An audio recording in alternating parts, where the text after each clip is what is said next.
কাকরাইল মসজিদ ও ইজতেমা ময়দানে একদিনের জন্য সাতপন্থীদের ব্যবহার করতে দেয়া হবে না বলে হুঁশিয়ারি দিয়েছেন মাওলানা জোবায়ের অনুসারীরা। বাদ জুমা বায়তুল মোকাররম মসজিদ প্রাঙ্গণে বিক্ষোভের সময় তারা এ হুঁশিয়ারি দেন। পাশাপাশি অভিযুক্ত সাতপন্থীদের গ্রেপ্তার ও বিচারের দাবি জানিয়েছেন বিক্ষোভকারীরা। আসছে বছর থেকে একটি পর্বেই বিশ্ব ইজতেমা সংগঠিত হবে বলেও ঘোষণা দেন তারা।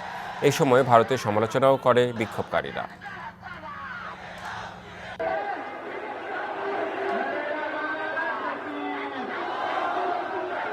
তাবলিগ জামাতের সাতপন্থী অভিযুক্তদের গ্রেপ্তার, বিচার ও নিষিদ্ধ করার দাবিতে রাজধানীতে বিক্ষোভ করছে মাওলানা জোবায়ের অনুসারীরা। কাকরাইল মোড় থেকে যুক্ত হচ্ছেন সহকর্মী ইকবাল অনিক, তিনি আমাদের জানাবেন বিস্তারিত। ইকবাল অনিক, আপনি তাদের মিছিলের সাথে হাঁটছেন, এখন এই মুহূর্তে ঠিক কোন জায়গায় আছেন, তারা কি দাবি করছেন?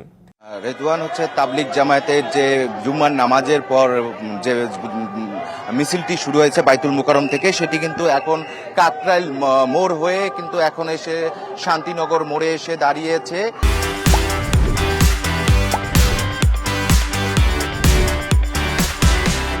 এবং সেখানে তারা কিন্তু সমবেত হয়েছেন।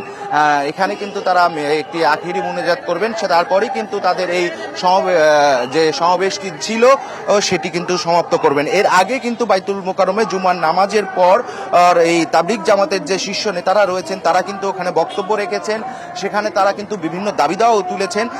তারা প্রথম যে দাবিটি তুলেছেন যে টঙ্গী ইজতেমা ময়দানে কয়েক দফায় হামলার ঘটনা ঘটেছে এবং সেখানে যারা এর সঙ্গে জড়িত তাদেরকে গ্রেপ্তারের দাবি তুলেছেন এবং ওখানে তাদের কিছু ভাই নিহত হয়েছে আরেকটি পক্ষের হামলায়, সেক্ষেত্রে তাদের যাতে বিচার হয় সে বিষয়টিও বলেছেন।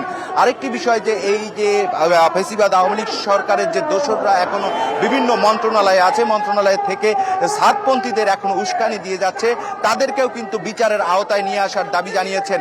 এখানে যারা উপস্থিত হয়েছেন তাদের সঙ্গে আমরা একটু কথা বলবো যে তারা কি বলছেন, তারা কি কি দাবি করছেন। যে আপনারা তো এখানে আছেন, সমবেত হয়েছেন, আপনারা কি কি দাবি করছেন? আমাদের দাবি, আমরা জানি যে আমাদের খুনিদেরকে আগাম জামিন দিয়ে দিছে, এটা বড় আশ্চর্যের বিষয়। দিবালোকের না স্পষ্ট খুনিদেরকে কিভাবে আগাম জামিন দেয়। খুনিদের বিচার করতে হবে এবং যথাযথ বিচার করতে হবে। 2 নম্বর দাবি হচ্ছে কাকরাইল মসজিদ এবং টুঙ্গির ময়দান খুনিদের জন্য নয়। 3 নম্বর হইল সারা বাংলাদেশের কোন মসজিদে এই খুনিরা কাজ করতে পারবে না, এদেরকে নিষিদ্ধ করতে হবে। ধন্যবাদ আপনাকে। রেদওয়ান, শুনছিলেন যে এখানে যারা জনসমাবেত হয়েছেন তারা কিন্তু 3টি দাবি তুলেছেন যে যারা তাদের ভাইদের হত্যা করেছে তাদেরকে আগাম জামিন দিয়েছে, সেই জামিনটি কিন্তু বাতিল করে তাদেরকে আবারও গ্রেপ্তার করার দাবি তুলেছেন এবং যারা এই হত্যাকাণ্ডের সঙ্গে যারা জড়িত তারা যাতে কোনোভাবেই কাকরাইল মসজিদ এবং টঙ্গী ইজতেমা ময়দানে যাতে সমবেত হতে না পারেন। তো এইসব দাবি তুলছেন।